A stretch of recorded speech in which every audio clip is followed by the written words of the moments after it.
This area might just be the most important spot in America right now, as it is worth over $1 trillion. There's something incredibly valuable hidden right here at Thacker Pass, and it is going to shake things up, not just in Nevada, but in the US economy and its global relations. The McDermott Caldera is a massive area, about 28 miles long by 22 miles wide, stretching across northern Nevada and southern Oregon. It's in Humboldt County, a quiet, rural place with just one main city that's going to change a lot in the next 5 to 10 years. That's because they found white gold there. We're talking about lithium. And to explain why this metal is so important, we need a scale. On one side, we place a chunk of lithium, and on the other, an apple.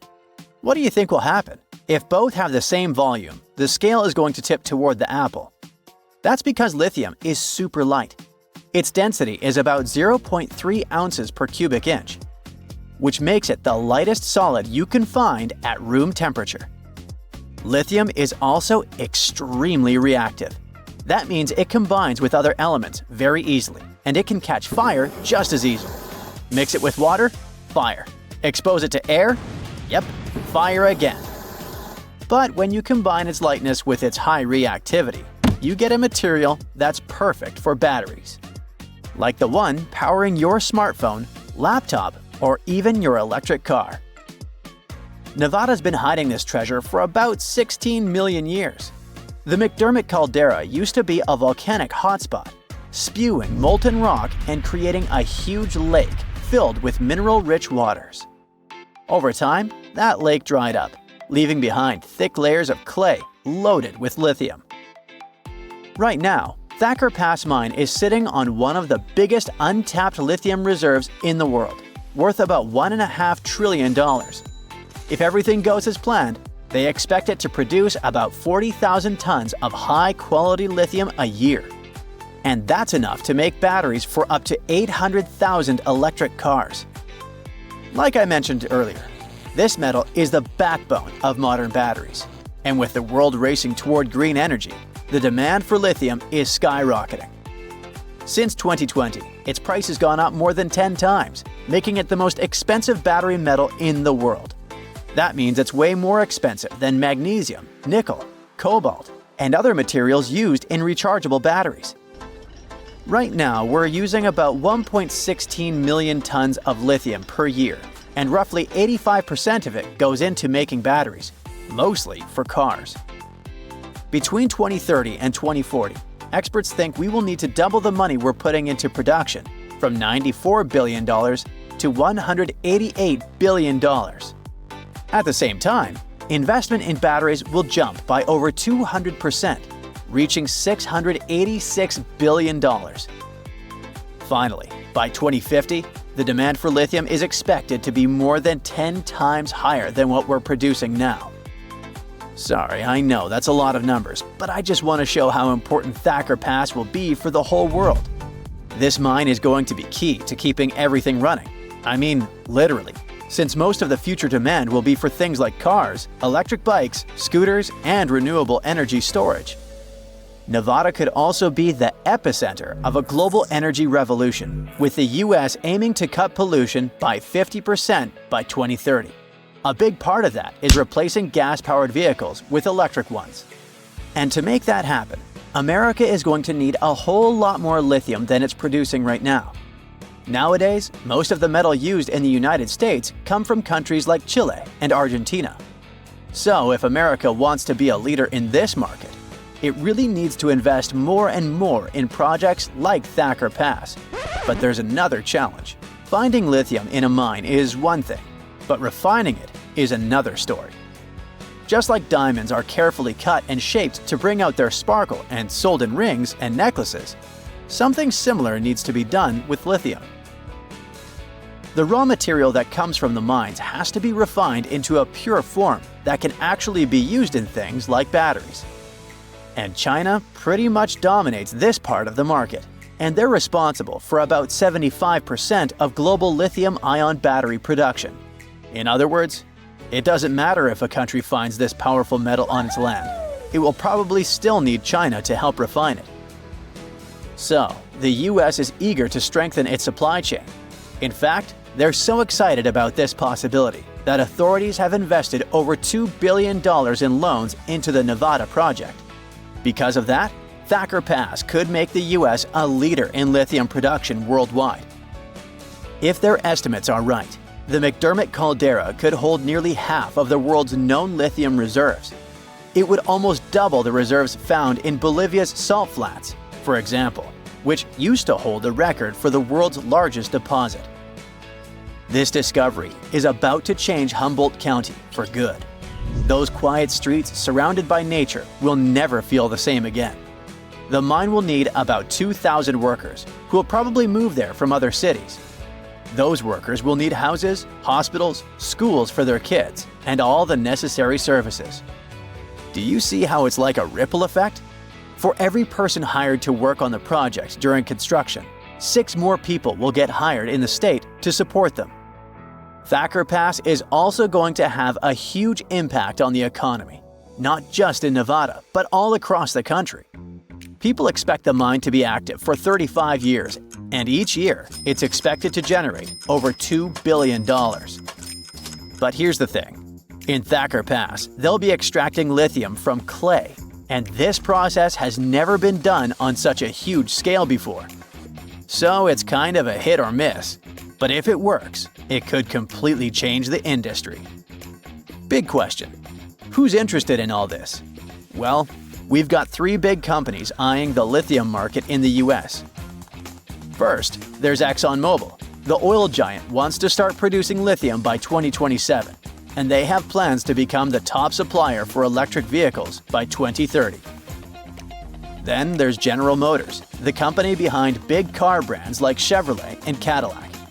They're so interested in this business that they agreed to pay $625 million for a 38% stake in Thacker Pass. And finally, Tesla. In 2023, they started building a factory in Texas to process lithium. It's all part of their plan to handle more of their supply chain themselves. Now that you know how important lithium is, you might be wondering, what if we run out? Well, that could happen, since it comes from mining and, just like gold, is a finite resource. But that doesn't mean we'd have to give up smartphones or electric cars. If we ever run out of this metal, we'd probably find new ways to produce batteries. In fact, some experts think thermal batteries could be the next big thing.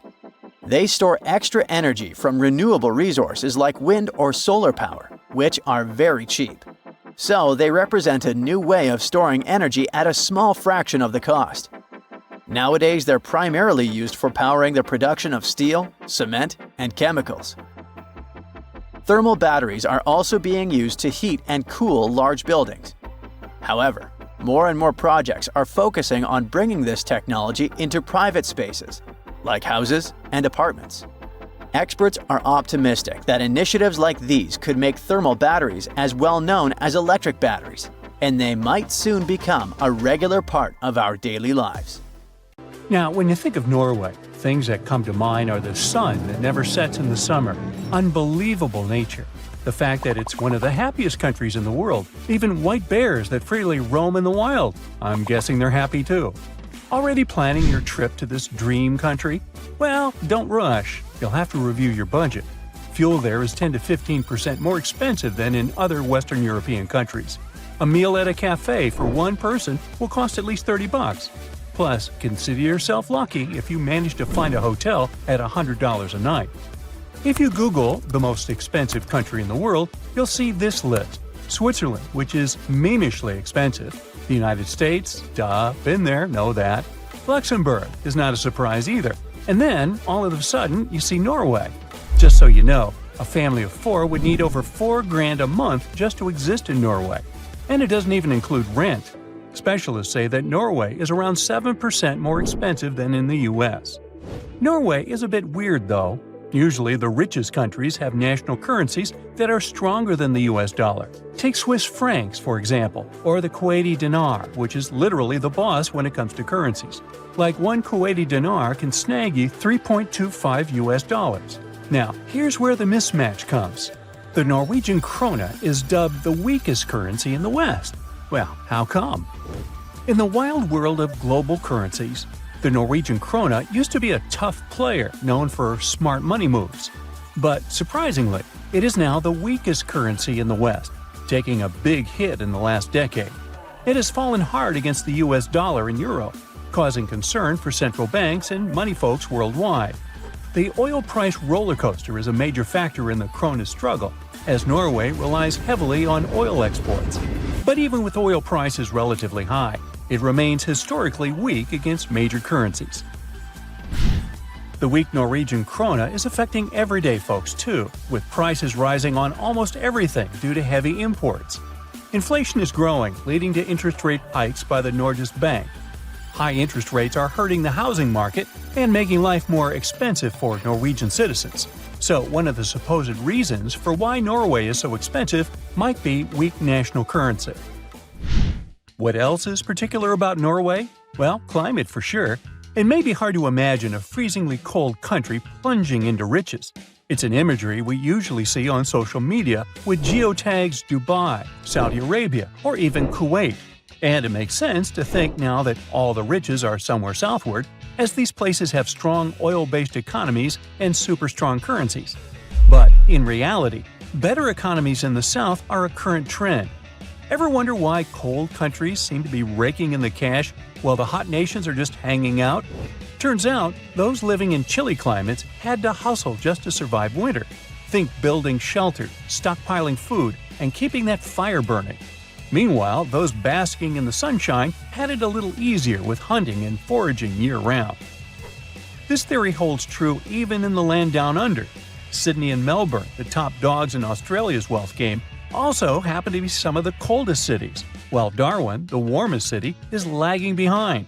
Some might argue that this theory doesn't hold up when we look at ancient civilizations or modern hotspots like tropical Singapore. But hey, times change, and so does wealth generation. Back in the day, it was all about farming, but now it's more about industry and innovation. So, Norway may seem to have been bound to get rich historically and geographically. Still, it's not exactly so. Norway used to struggle a lot.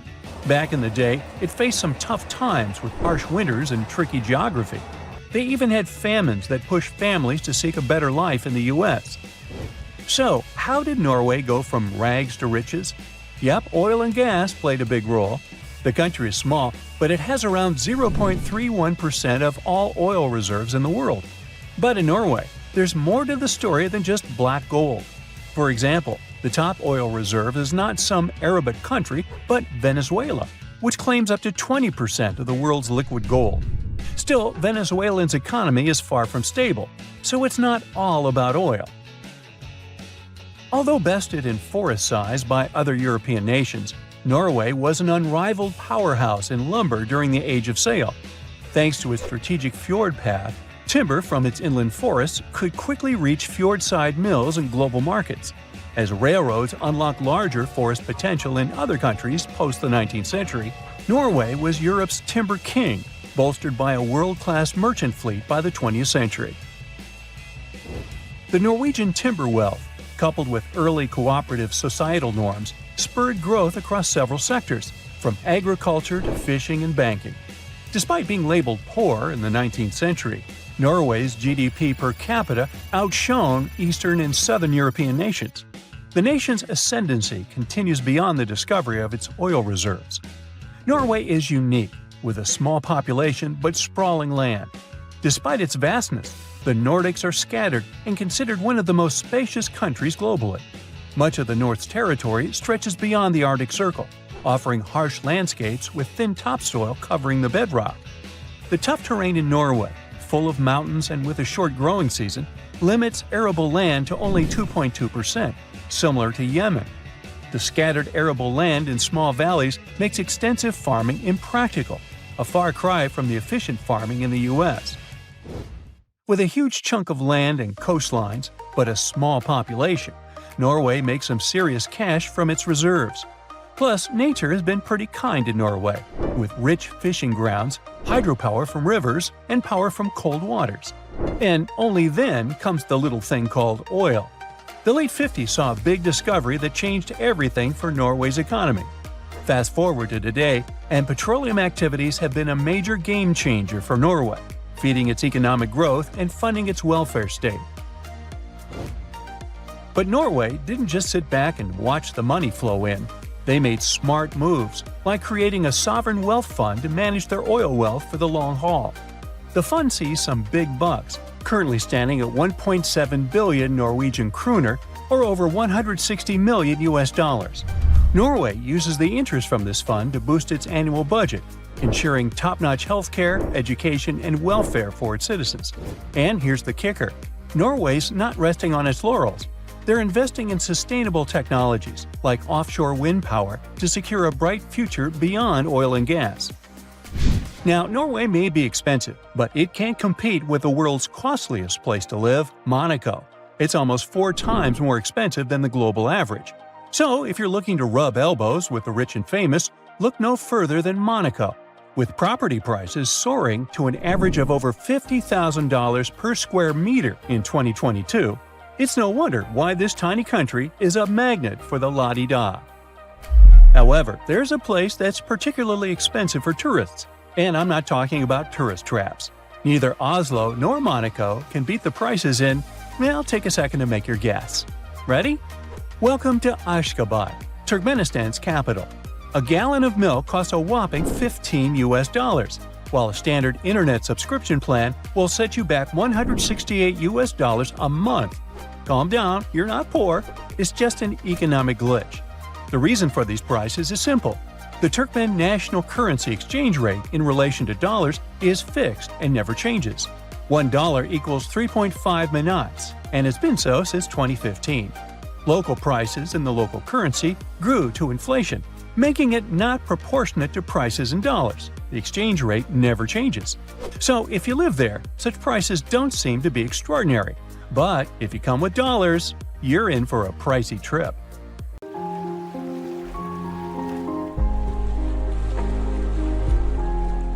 People living in Hawaii need to make at least twice the average salary in the rest of the US to live comfortably. Those who aren't ready to pay $5 for a gallon of milk have to look for happiness elsewhere. And year after year, the state makes it to the top lines of the population loss rating. While the local middle class is leaving, Hawaii is turning into a heaven for billionaires. Just 37 of them already own 11% of all the private land in the Aloha state. Larry Ellison, co-founder of the Oracle Corporation, bought 98% of the island of Lanai, including the grocery store, the only gas station, and the community newspaper, all for a nifty sum of $300 million. This makes him the boss and landlord of everyone on the island. Mark Zuckerberg, the Meta founder and CEO, is building a huge compound on Kauai with more than a dozen buildings, at least 30 bedrooms and bathrooms, a tunnel leading to a 5,000 square feet underground bunker, and 11 tree houses connected by intricate rope bridges. The local residents with ancestral rights to this land lost in court and had to put it up for auction. The Malaysian tycoon Kvek Leng Khan owns a third of the island of Molokai through his business empire. Of course, these and some of the world's richest people create new jobs and invest in development projects on the islands. But still, nearly 2/3 of the locals believe that their state is being run for tourists at the expense of the residents. A lot of famous people like to live in Wailea and Makina in Maui because it's peaceful and gives them the privacy they want. Oprah Winfrey has a big house up in the local hills. Jeff Bezos, the founder of Amazon, reportedly bought a huge house by La Perouse Bay for $78 million. Other famous people who live in Maui include Clint Eastwood, Mick Fleetwood, Jim Carrey, and Alice Cooper. When you visit Maui, you can see a special Hall of Fame display at the airport showing those celebrities. It's supposed to celebrate their ties with the island, but the local people feel like it only highlights the huge gap between the new super wealthy residents and the local people who can barely afford to live there. As the rich and famous keep buying property across Hawaii, home prices continue to rise. It's more expensive to buy a house here than in Washington, D.C. or California. Part of the reason for such high pricing is how the land itself is formed. Hawaii is bigger than most people think, but it's made up of lots of separate islands that are spread far apart. Even though the islands are big, not all of the land can be used to build houses or neighborhoods. Unlike most of the US, which has a lot of flat land and gentle hills, much of Hawaii is made up of steep, rocky mountains and rough terrain. This kind of land is very hard to build on or live on. Because of this, most of the people on Hawaii, about 1 million of them, live on the island called Oahu. The other islands, like the Big Island, have far fewer people. There isn't enough land for everyone, and that makes it hard for people who have lived in Hawaii their whole lives to afford a place to live. Tourism makes up 21% of the state's economy. Most of the visitors come from the United States and Japan. Tourists bring in tons of money, but there's a problem. Depending too much on tourism can be risky for Hawaii. In the recent years, because of we all know what happened, a health rule called the Conditional Sail Order stopped cruise ships from coming to Hawaii for health safety reasons. Many other tourist activities, like visiting beaches or attending events, were also shut down. With fewer visitors, Hawaii earned a lot less money, which hurt the economy. To avoid this problem in the future, Hawaii has been trying to make money in other ways besides tourism. One idea is to invest more in fishing, but this hasn't been easy. At some point, there was too much fishing going on here, and now Hawaii has to bring in 63% of its seafood from other places instead of catching it nearby. There are farms here that grow pineapples, macadamia nuts, coffee, and produce milk. But now, farming isn't as important as it was 100 years ago. Probably one of the reasons is that it's more profitable to sell the land for houses or hotels than to use it for farming. This change made Hawaii even more dependent on tourism and made living in the Aloha State so very pricey.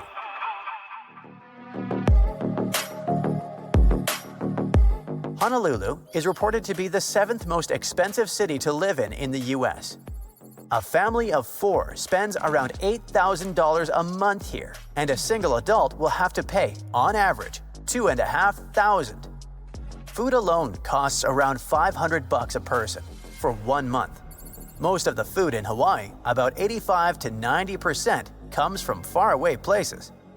Since it has to travel more than 2,500 miles to get there, around 1/3 of all the food spoils along the way, especially because Hawaii is warm and humid. This waste makes things more expensive because stores know they'll lose some of their products and charge more to cover their losses. There aren't as many stores competing with each other.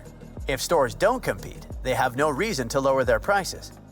On top of that, they have to pay a lot for things like rent and electricity, so they raise their prices to make up for those costs. Speaking of electricity, an average bill is around $200, which is almost 90% higher than the national average. Yep, the Aloha State has the highest energy costs in the country. And perhaps that's why people in Hawaii use the least amount of electricity compared to other states. But their bills are still much higher. The main reason is the price per unit of electricity, called a kilowatt hour. 1 unit of electricity costs almost 40 cents. To compare, Utah has the cheapest rate at just 10.91 cents. It's so expensive in Hawaii because most of the electricity comes from oil, and that oil has to be shipped to the islands. Since Hawaii depends so much on oil, energy costs go up and down with oil prices. On top of all that, the income tax is some of the highest in the country. A quarter of all households in Hawaii spent more than their income in 2024. To survive, people used savings and credit cards and cut expenses. They also had to work more hours or get an extra job. They were forced to sell their belongings and borrow money from relatives, banks, or other lenders. Almost half of residents are in the category called Alice, and it has nothing to do with Alice in Wonderland. It means asset-limited, income-constrained, employed. More than 1 in 3 residents lives below the ALICE annual income threshold. And then there's also legislation that further complicates things for Hawaii. It says that any goods shipped between places in the U.S. must be carried on ships that are owned, built, and run by Americans. This makes shipping much more expensive because U.S. ships and crews cost a lot more than ships from other countries. Most of the world's ships don't follow these rules because they're registered in countries like Panama. Because of this, Hawaii can still get goods from places like East Asia using cheaper ships. But if they want something from the mainland US, it costs way more money. In fact, this law costs Hawaii over $1 billion every year. This law also makes it really hard for Hawaii to grow businesses because everything is so expensive. The cost of insurance is also going up. This is because the islands are hit by natural disasters like hurricanes and storms more often now. All of this adds up to making life in Hawaii even more expensive. But even despite all that, the state steadily lands high in studies on well-being. Even people who can barely afford a living are mostly happier, or at least less unhappy in Hawaii than in other states. I guess the strong community support, a clean and fantastically beautiful environment, and the ability to have beach parties all year round make up for many hardships. You pack up your bags and head to the most remote island in the world. You can't stop jumping for joy, knowing you'll have an island all to yourself. Destination: Bouvet, the loneliest place on Earth. There's no airport on the island, so all those who have a fear of flying can just relax. This lonely island is located in the Atlantic Ocean between South Africa and Antarctica and is frozen all over. It's uninhabited, so there aren't any humans for at least 1,400 miles from here. And even though you won't find any coffee shops or theaters, the island hosts a decent number of animals, like seals, birds, and penguins. And no, there aren't any forests or jungles, but you can find some moss and lichen. Right now, you're on a ship wearing a thick jacket and cupping hot tea in your hands. It's been days since you left the coast of South Africa. Finally, you see the island out in the distance. Many frozen cliffs surround it, so it's really difficult to scale it. Maybe a helicopter could do the trick. The place was pretty popular back in the day and was named 3 times since its discovery. But not even the smallest piece of land goes homeless for long. So Norway decided to keep it. They even gave it its own internet domain, .bv. But no one has created any websites under it yet. As of now, the place is mainly used by scientists to study whale migration. Tristan da Cunha is a small volcanic island in the Atlantic. It's quite lonely too, but this time you can actually find some settlers. Its closest neighbors are Buenos Aires in Argentina and Cape Town in South Africa, both of which are more than 1,000 miles away. Just like Bouvet, this place doesn't have an airport. You could catch a ship from Cape Town instead, for a 7-day voyage costing you between $800 to $1,500. Be prepared for a long visit. These ships don't come and go every day. You may find yourself booking a place for an entire month before going back home. There's no mistaking this place with its giant 6,700-foot volcanic cone, which actually erupted in the 1960s. Luckily, they were able to evacuate everyone to a neighboring island in time. This little piece of land is home to no more than 280 people and has its own decent economy to sustain itself. About 1,300 miles south is St. Helena, a more vibrant and hip island because, guess what? It has an airport. Planes fly all the way from South Africa once a week. But there's a trick. Pilots have to be specially trained to land in the mountaintop airport. The country is smaller than Rhode Island, the smallest state in the U.S., but what it lacks in real estate, it makes up for in its rich history. Napoleon spent his final years on the island, and it's also home to the oldest tortoise in the world. Population here doesn't exceed 5,000 people, who love to enjoy the beach and the amazing highland scenery. In 1790, a group of British and Tahitian sailors reached a chain of islands in the South Pacific, in the middle of nowhere. Seeing as they were stuck and loving the isolation, they decided to create a settlement on one of them.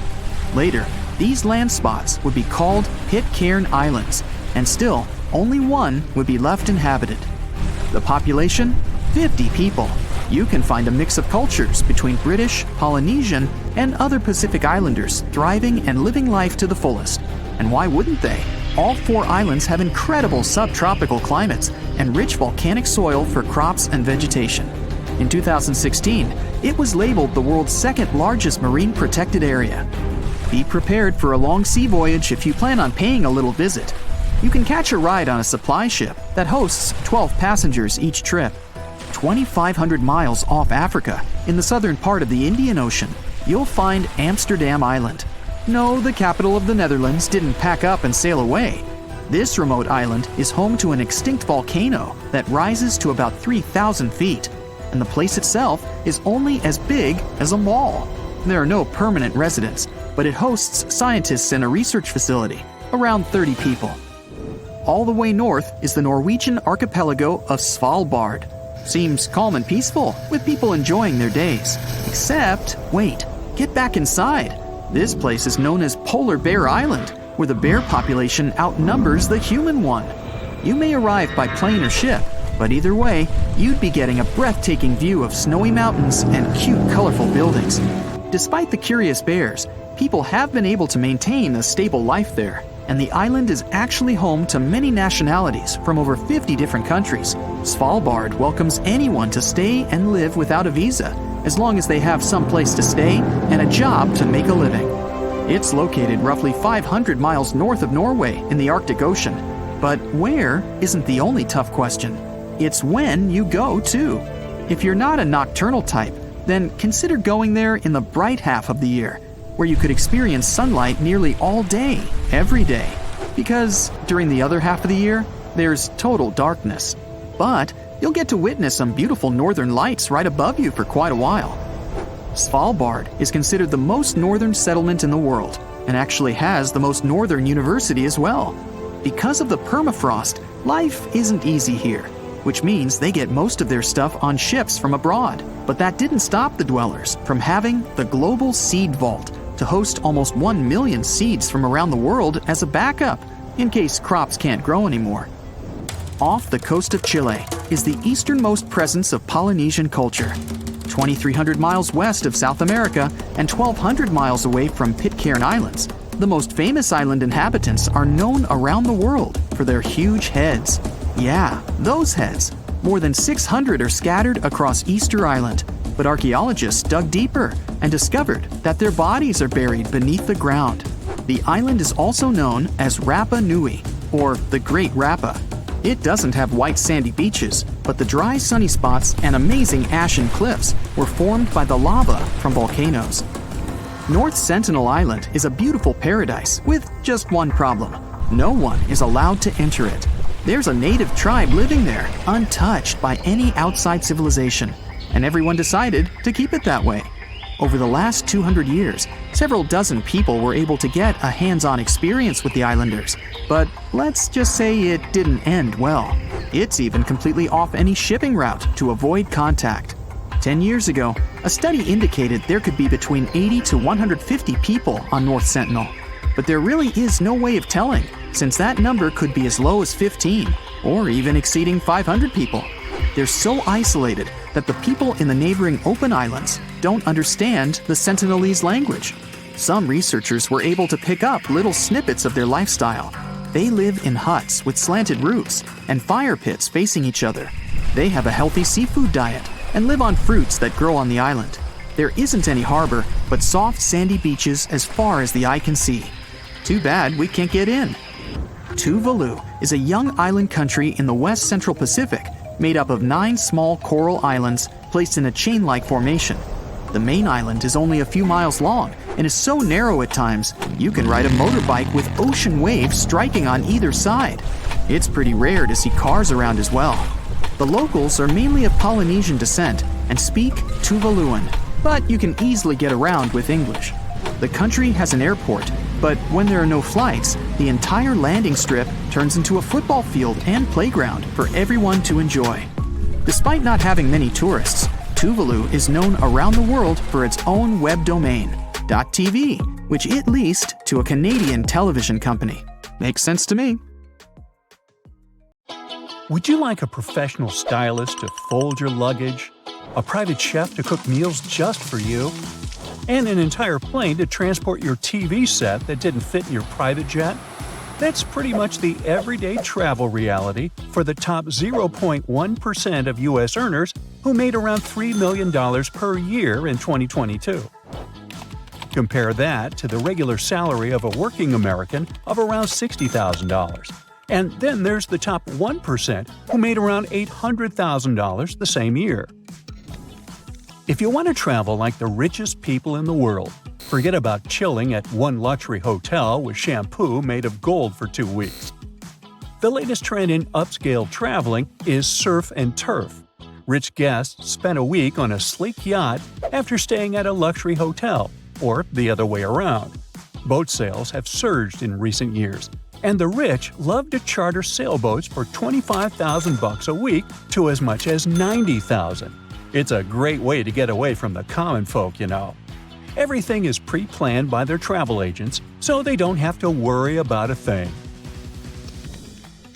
The ultra-wealthy can often opt for private islands or buy out entire hotels.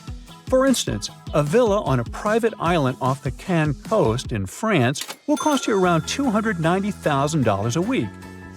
It's in high demand, a reasonable price to pay for the absence of neighbors or traffic.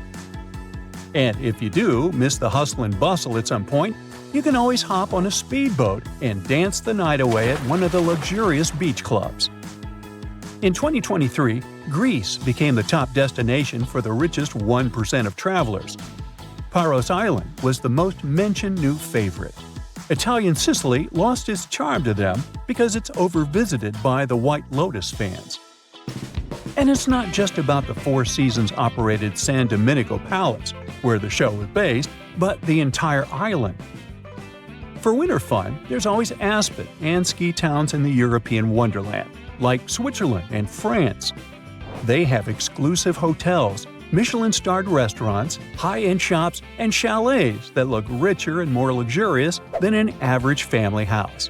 If there's no natural snow, the artificial snow system solves the problem. Some of the best hotels have direct access to lifts that take guests to the main skiing slopes. For those who aren't fans of the European resorts, there are always the Seychelles, where you can rent a villa for about $11,000 per night at a private island resort. George and Amal Clooney like to come here. Those who don't find it cool or exclusive enough go to Antarctica by private jet from Cape Town. The trip that lasts less than 24 hours costs $195,000. Richard Branson prefers to take his vacations to a private Necker Island, is part of the British Virgin Islands, and has some beautiful wildlife around it to explore. Guests rent the whole place for $80,000 per night. There's enough room for 34 people, but not all billionaires like to share, you know. People who are among the world's richest like to be at events where they can meet like-fortuned ones. Events like the World Economic Forum in Davos, where a standard steak will cost you $150 and a drink will be $40. Then there are horse races, Miami or Singapore yacht shows, or Dubai International Boat Show. For those who love movies or showing off their lavish dresses, the Sundance Film Festival in Utah, the Cannes Film Festival in France, or Venice International Film Festival in Italy could be good options. Sports lovers travel to events like the US Open Golf Tournament and other golf cups, the Wimbledon Tennis Tournament in the UK, the Melbourne Cup in Australia, or the Monaco Grand Prix for those who love speed and expensive cars. Those who can't live without style and like to be trendsetters don't miss fashion weeks in New York, London, Milan, and Paris. For music and crazy luxurious building lovers, there are always opera balls, like the one in Vienna, Austria, or La Scala Opera House opening night in Milan, Italy. And then, of course, there are special events like birthdays. When she was turning 22, billionaire Kylie Jenner rented a super yacht for over $1 million per week. An average person would have to save up for years to rent this vessel, even for one day. Okie dokie. So they need to find a way to get to their deluxe point B, right? Well, more and more people opt for private jets. You can fly at any time, even during restrictions on commercial air travel, to any place. And you won't have to choose between chicken or pasta when the flight attendant finally reaches your seat, 35D. There are around 22,000 business aircraft worldwide, and the number is only going up. Most of these jets are in the US, and Brazil takes the second place. Germany is the leader in Europe and only ranks 5th on the global list. Now, if for some reason they aren't traveling to their destination by a private jet and decide to share first class with other passengers, they'll at least need to ship their luggage instead of taking it on the plane with them. The luggage of the wealthy gets picked up from their door and awaits them at the luxurious suite or yacht on the other side of the journey. And if they want it to be done within one day, they need to pay hundreds of dollars for one bag. By the way, you don't expect them to pack their bags all by themselves, do you? It's much easier to hire someone for thousands of dollars to go through all that trouble. A professional stylist picks all the clothes that will look picture perfect and then rolls the items, puts them in bags, and makes lists of what's inside and what goes with what. The clothes aren't included in the stylist compensation, of course, so they add another 1,000 or 10 to the vacation grand total. Although the ultra-rich travelers can afford to rent any car while traveling, not all of them like to sit in a vehicle that belongs to someone else. That's why they choose to ship their own luxurious cars to their destination. It costs around $36,000 to fly a Porsche from Dubai to London with Emirates. It's enough money to buy a brand new family hatchback in the UK, but most billionaires don't like this type of vehicle. Some wealthy travelers don't trust commercial airlines and prefer to charter a cargo plane to transport their vehicles. Sometimes they take a whole bunch of cars, motorbikes, and other expensive toys. Covered trucks in the country of destination transport all this beauty to the client's address or a garage of their choice. Owners don't like stranger delivery drivers to add miles to their shiny vehicles. This whole delivery service costs several millions. Some cars have only sentimental value for their own and are worth way less than their deluxe delivery. One really well-off man even hired a cargo plane for his Samsung TV that couldn't fit through the door of his jet. Oh, rich people's problems. They can afford to eat at any restaurant in the world, but it would be too mainstream, so they prefer to bring their private chefs on vacation. These professional cooks know their clients' diets and health goals. For luxury travelers, consistency and routine are too important to trade them for public restaurants. For chefs, it's often a chance to travel for free and get a good salary at the same time. Sometimes the clients will even fly the family of the chef with them if traveling happens over the holidays. This job has high demands and can be really stressful with varied working hours. Sometimes they have to spontaneously cook dinners for 16 people or find rare ingredients at locations with basic grocery stores. And of course, everything they overhear during meals must remain a top secret. In Mongolia, dinosaurs used to live, and now there are as many horses as there are people and 10 times as many sheep there. It's the emptiest country in the world. The capital has been moved 28 times, and they even have their own Olympics. So Mongolia is located right here, on the plateau of Central Asia, right north of China. It's the 19th country in the world by land area, but it only has a bit over 3 million people. It's like the population of Los Angeles, but having a whole country to themselves. If we don't count Greenland, Mongolia is the country with the lowest population density. It has only 2 people per half a square mile. The United States has 37. Well, that is if we only count people. Mongolia has a lot of livestock, about 67 million. It's 20 times more than the number of people there. Half of that livestock is sheep. Yet of all their animals, the most prestigious one is the horse. There's a traditional saying, a Mongol without a horse is like a bird without wings, and it explains a lot. A person with many horses is considered wealthy, but don't picture huge farms with big stables filled with horses. In Mongolia, having stables is more of an exception. Horses there roam free outside all year long. It costs next to nothing to sustain a horse there because they roam outside and even find food themselves, and the country's nature provides them with enough. Winter is tough because everything is covered in snow, but horses can separate grass from snow. They get frail by spring due to a lack of food, but recover very soon after winter is over. A family can have a sacred horse in their herd. It wears a blue scarf around its neck and is almost never ridden. People there do love their horses, and this tender relationship goes centuries back. There are many songs, stories, myths, and artwork featuring horses. In the Mongolian language, there are about 500 words to describe the traits of horses, and over 200 words to describe the coat color and pattern alone. Horses have a spiritual meaning too. It's believed that they have spirits that can help the owner, and they are also believed to be a transport to heaven, so they were often sacrificed after their owner's passing. Apart from domestic animals, the country is home to some endangered species. Plus, back in the day, dinosaurs roamed the land. The first ever discovered dinosaur egg was found right there. Today, dinosaurs are, of course, extinct, except in the movies. But there are snow leopards in Mongolia, and those are also rare. If you ever do go to this country, you must be careful. Snow leopards are so quiet, you won't hear them approaching you. They make no sound as they walk.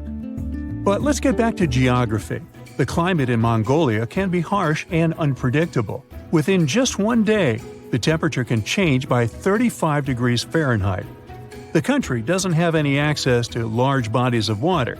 That's why it's very dry and doesn't get much rain. In the south of Mongolia, there is a part of one of the coldest deserts on Earth, the Gobi Desert. Only 5% of the desert is covered in sand. The rest is bare rock. It has rivers, small lakes, and grasslands, but also gold, coal, and copper. So it's not a very typical desert, but still a desert. Rain clouds don't reach there because of the Himalayan range that keeps the area in the shadow. The desert is expanding every year, because of climate change, of course, but also because of deforestation and changes in land use. The whole country is quite dry with little precipitation, and that's why the inhabitants aren't afraid of the desert. Yes, the desert is populated. There are people living there. They're nomads who are busy with raising cattle. Nomads are people who don't have a settled home. They travel with their animals from place to place following the seasons. When they settle somewhere before their next trip, they set up a tent that is called a yurt. These have been homes in Mongolia for thousands of years, and it's amazing that some people still live in them. The skeleton of a yurt is made of poles, which are then covered with layers of felt and waterproof fabric. The Mongols are a very welcoming nation overall, but the nomads are on a whole other level. They don't get guests often, and they're always ready to greet someone and give them a taste of traditional horse milk. They don't even have bells at the entrance of their yurts, inviting guests to walk right in. Of course, there are also people who live in cities and villages and have settled homes, and they are the majority, about 3/4 of the population. The biggest city in the country is the capital, Ulaanbaatar. Almost half of the country's population is concentrated there in just one city, even though it's the coldest capital city in the world. The average yearly temperature there is 32 degrees Fahrenheit. The average temperature in Washington, D.C. is 60 degrees, and it's 44 in Ottawa. When the city was first founded in the 17th century, it was located about 180 miles southwest of the current place. Then it was moved a little bit 28 times until it finally settled in the current location. Why? Well, back then, most of the population were nomads, so the capital city was a mobile settlement too. Depending on seasons, pastures, water supplies, and many other factors, it moved along with its inhabitants.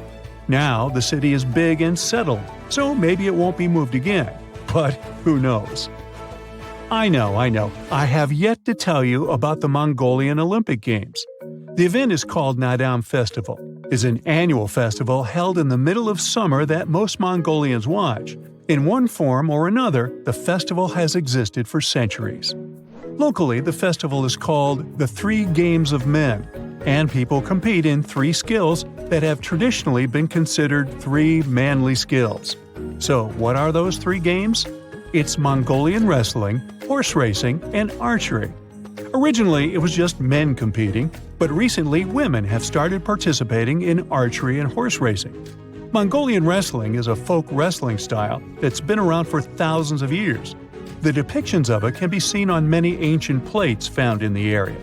Today, it's the most popular sport in the country, and Mongolia hosts many international tournaments too. So, of course, there is a wrestling part at the festival, and it's the first game. The rules are quite simple. Whoever touches the ground with anything other than a foot loses. There are no weight classes, no age or time limits, so it takes as long as it needs to win. And yet, they do it with grace. Match courtesy is important. For example, if an opponent's clothes get tangled, the other one is supposed to stop and help solve the issue, even if it means missing a good opportunity to win. At the end of the match, when one participant is defeated, the winner will give them a hand and help them back up on their feet. The game starts with either 512 or 1,024 participants who wrestle in pairs. Every loser is eliminated. The game goes on for 9 or 10 rounds, depending on the initial number of participants, until there is a winner. Then there's horse racing. This is a cross-country long-distance event, between 10 to 17 miles, depending on the age of the horse. Up to 1,000 horses from all over Mongolia can participate in the competition. Then, in archery, people compete in teams of 10. Each archer wears traditional clothes and has 4 arrows to shoot into a wall of woven or wooden cylinders. Knock one out of the wall and you get points, and the team that gets the most points wins. So it turns out that so-called rich countries are facing a big problem. People are not having kids. Not enough, at least. On average, women need to have 2 children to keep things balanced, but they're only having 1, or none at all.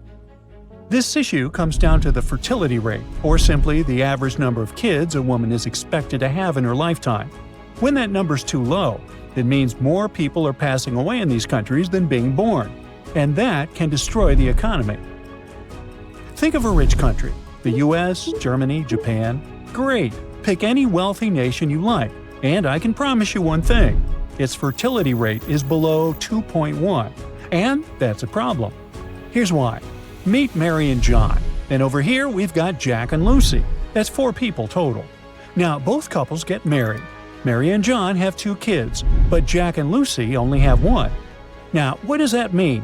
Simple math, we're down by 1 person. And if this keeps happening, generation after generation, the population starts to shrink. The situation gets pretty scary when we zoom in on certain countries. Take Spain, Italy, or Poland. These countries have some of the lowest fertility rates in the European Union, with women there having, on average, just 1 kid. And that's a big problem, because it drags down entire economies. Picture a triangle. Young people and workers at the bottom, and the elderly at the top. In many rich countries, that bottom part is shrinking fast, with fewer babies being born each year. So it's like this triangle is flipping upside down. Fewer young folks and workers, but more and more older people. With fewer workers and more retirees, the economy struggles to stay balanced. It's like the domino effect. Fewer people working means fewer people paying taxes. Meanwhile, the older population at the top keeps growing. And now we have a way bigger group depending on pensions and stuff like Social Security. So we're left asking, who's going to pay for all these retirements? Now, some countries are in hotter water than others, and South Korea is really feeling the heat. They've got more and more people getting older, while fewer and fewer babies are being born. In fact, they've got the lowest fertility rate in the world. In 2023, it hit rock bottom. 0.72 births per woman. Now, personally, I don't know how you can have 3/4 of a kid, but hey, that's statistics for you. Meanwhile, if things keep going like this, Korea's population could shrink by half by 2100. Over the last 20 years, their authorities have invested at the equivalent of $286 billion in this issue, and they've rolled out a bunch of incentives to turn things around. First up, pocket money. If a married couple in Korea decides to have their first kid, The government hands over about $10,000 split into monthly payments to help out. While that might sound impressive, it's only about 3 times the average monthly wage. And in Seoul, one of the most expensive cities in the world, that doesn't go very far. Next, a home. Paying rent in Seoul is insane, but the government doesn't want people to leave the capital because of it. So they're stepping in. Recently, they've promised to give families around $300 a month to help with housing, until the kid turns 2. Then again, $300 seems great, but it only covers about 11% of the rent for a 3-bedroom apartment in the city center. And last but not least, health care. Hospital bills are covered, but the couple must be married, on paper and everything. South Korea came up with all this to fix the problem. Otherwise, their population might get older, poorer, and more dependent on others for care. But when you think about it, all these incentives really come down to one thing: giving out cash.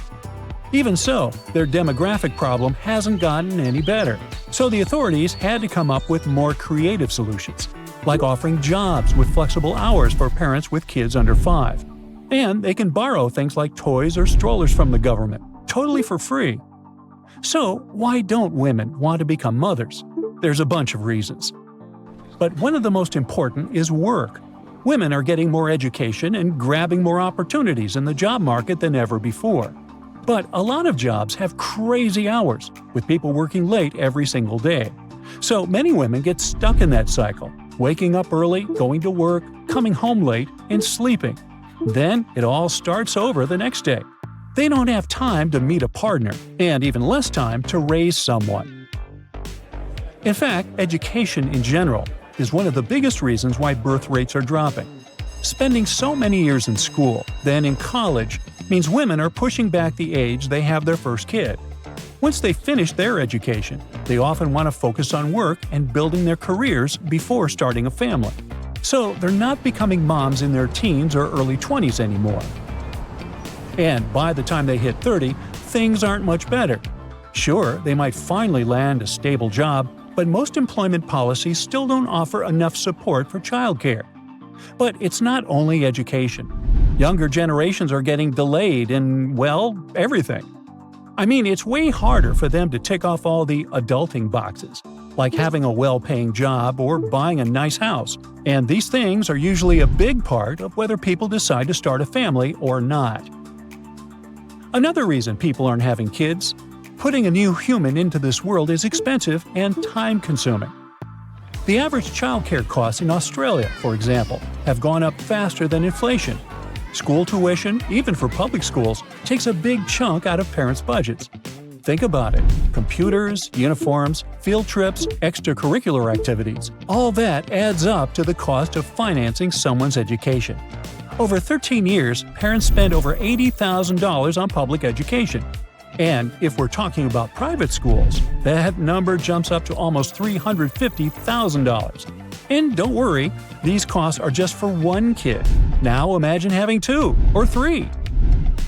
So what is the solution?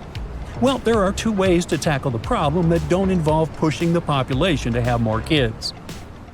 Nations can keep their population healthier and employed longer, like what Singapore is doing. They're putting a lot of effort into raising the retirement age, offering midlife training, and encouraging companies to hire older workers, like those over 69. Another way is to encourage people from other countries to come in, especially young ones who are ready to work. That's, for example, the strategy Canada uses. Now, if the goal is really to get women to have more kids, a lot of countries use the baby bonus strategy, basically giving money and benefits to families, just like South Korea does.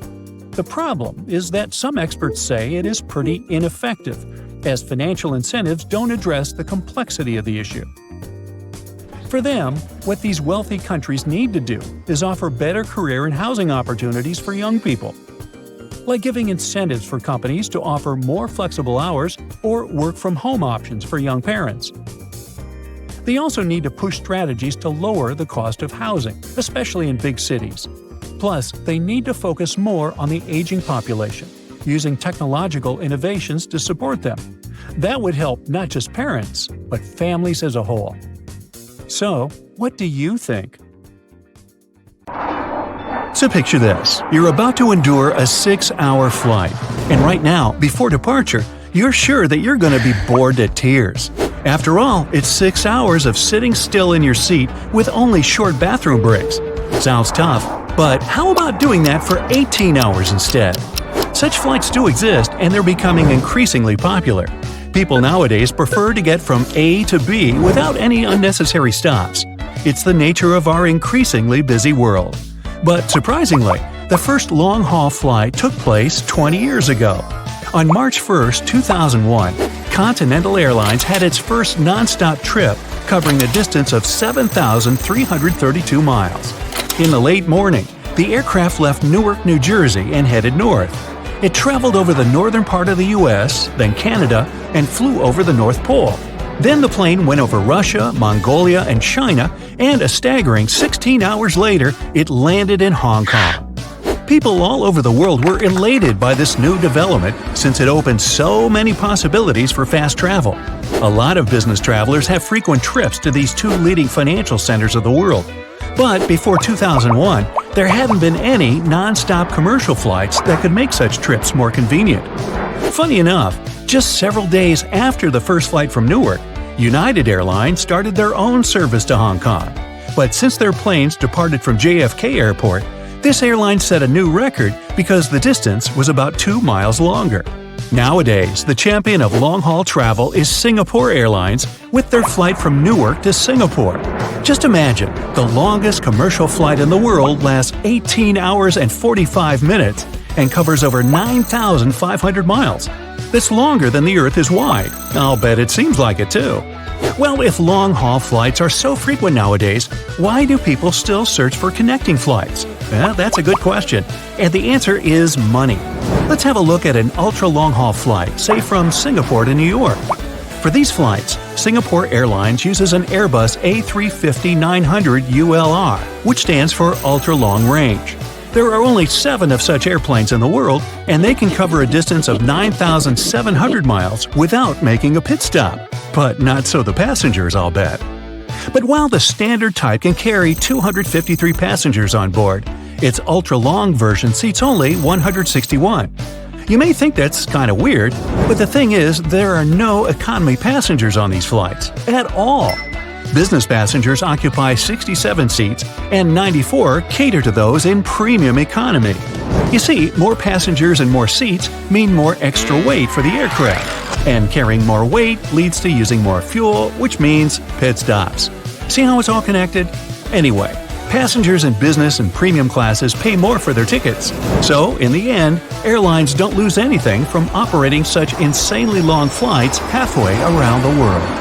If you've ever wondered what it feels like to walk on diamonds, head straight to the town of Nördlingen in Germany. It seems like a typical fairy tale village with cute houses and red roofs, but its walls and streets are actually studded with over 72,000 diamonds. You'll need a microscope to see them, but they're definitely there. When the first people came to live here, somewhere around the 9th century CE, they were positive they were settling down in a volcanic crater. They didn't know the stone they were using for construction was embedded with millions of tiny diamonds, and the origins of the crater were out of this world.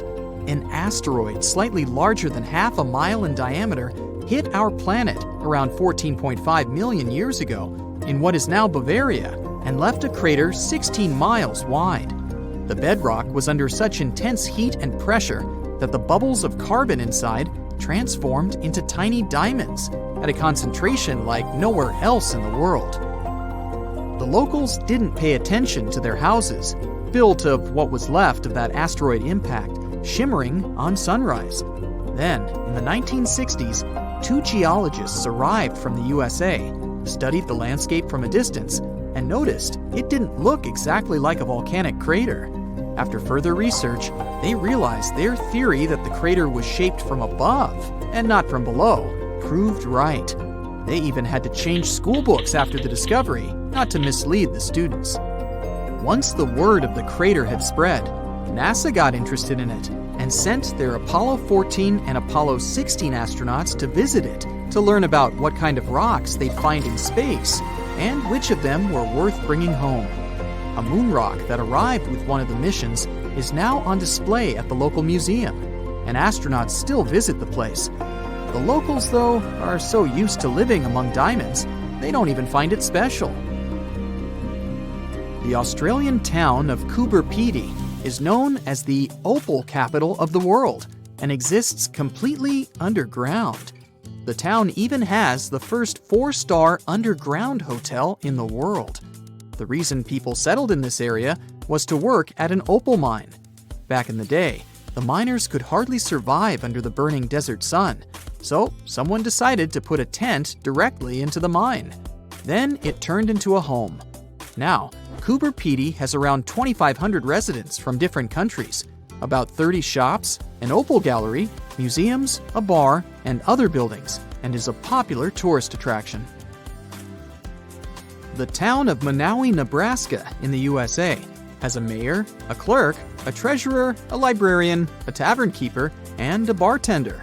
Yet, the population is officially just 1.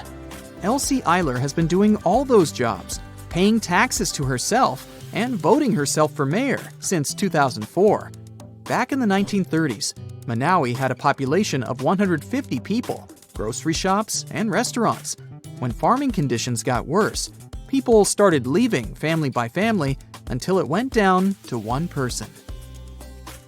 If you feel like saving some money on house construction, look up some property in the Spanish town of Centenil de las Bodegas. 3,000 residents live under and into the sides of the Cadiz Mountains and use them as natural walls and ceilings. The first settlers moved in here back in prehistoric times. The rocks keep the houses cool in the summer and warm in the winter. Neft Dashleri in Azerbaijan was built as an oil platform in 1940, directly in the Caspian Sea. Once they discovered rich oil deposits, it started growing and is now made up of a network of platforms with around 5,000 people working and living here. The town has apartments, bridges, a library, a community center, and even a movie theater. The Japanese village of Nagoro has an unofficial second name, the Scarecrow Village. The last children were born here over 20 years ago. It officially has less than 50 residents, but it feels complete thanks to 350 life-size human dolls. When a local lady came back here in 2000 to look after her aging father, she saw the empty streets, shops, and schools. To change that, she and her friends started making cute dolls to replace the residents. The entire town of Whittier, Alaska, lives under one roof of a 14-story building of a former barracks. That's around 220 people who live here all year round, plus all the shops, a police station, a post office, a hospital, and a church. The locals are mostly working in commercial fishing, recreation, and tourism, or for the state ferry and railroad. The idea behind having everyone and everything in one place is to save money on heating in the always cold climate and let the people do all their business inside. This way, they don't have to face the unbearably strong winds. There's a town in Svalbard, Norway called Longyearbyen, where the sun sets on October 25th and doesn't rise again for the next 4 months. When it rises again in spring, the locals gather on the step of an old hospital at 12:15 to welcome the sun and celebrate its return. Then, it doesn't set for over 4 months. It happens because of the way the Earth is tilted on its axis. The sun only rises and sets once each year at the North and South Poles. Longyearbyen is the northernmost town in the world, so it gets affected by that. Its residents occasionally see polar bears and reindeer in the streets and get around on snowmobiles. The Italian village of Viganella was built right at the bottom of a deep valley and on the wrong side of the mountains. They cast huge shadows and deprived the village of the sun for the entire winter. The locals used to live like that for centuries, until one engineer decided to build a large mirror high on the opposite slope of the mountain. It's operated by a computer and reflects light on the central square of Viganella for at least 6 hours a day during the darkest months. Santa Cruz del Islote in Colombia is one of the world's most crowded islands, with around 600 residents in a 2.5-acre area. Fishermen built this island on a coral platform over a century ago. They chose it because of its beautiful location and the absence of mosquitoes. The families of the original settlers were growing, and most of them never left the island. You'll only find people with 6 different last names living here. When the family needs extra space, they just add an extra floor to one of around 100 homes in town. Now it has a school, shops, a church, and 1 restaurant. There is no traffic, since the streets aren't wide enough for cars or trucks, and the distances are perfectly walkable. No one on the island locks their doors, because everyone knows each other, and there hasn't been a single crime. Another place where people don't lock their doors is the Shani Shingnapur village in India. In fact, local homes and even shops don't have front doors, keys, and locks. But locals never feel unsafe. Residents believe their village is under the protection of Lord Shani, who will punish anyone who tries to steal something. A legend says that around 300 years ago, after heavy rain and flooding, the locals found a huge rock. The same night, Lord Shani appeared in the dreams of the village head and promised to protect the village if they kept the rock in the village unsheltered. The deity would live on the rock and oversee the village. Once the first bank opened in the village, they added a glass entrance and a barely visible electromagnetic lock with a remote control to respect the tradition. If you're looking for the most relaxed place in the world, check out the Villages in Florida. You can't move here unless there is at least one person over 55 in your home. And you'd have to leave behind any family members under 19. The most popular means of transportation in the villages is a golf cart. There are all sorts of free fun activities for the residents, so it's far from boring. China's Yunnan province has a county that's situated right in the valley between 2 mountains and on either side of the Nanqi River. And this place stretches quite far. It's considered to be the narrowest city in the world. Yanjin County is connected by a few bridges and has many amazing colorful buildings along the riverbank. In the upper levels of the town, a bit away from the river, there are many shops and restaurants pinned side to side, both traditional and modern looking. You can walk along the road with the river right below you and know that you're standing in the middle of the city. Well, sort of. Technically, the middle of the city are the bridges. The county is 37 miles north to south and 25 miles east to west, including the mountains. The population is almost 500,000 people, and the territory is more than 770 square miles. There are 2 rivers that split into 3 parts.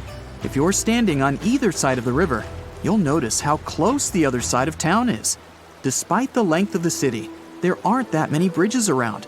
The main hub is located down by the river, which is at 1,100 feet.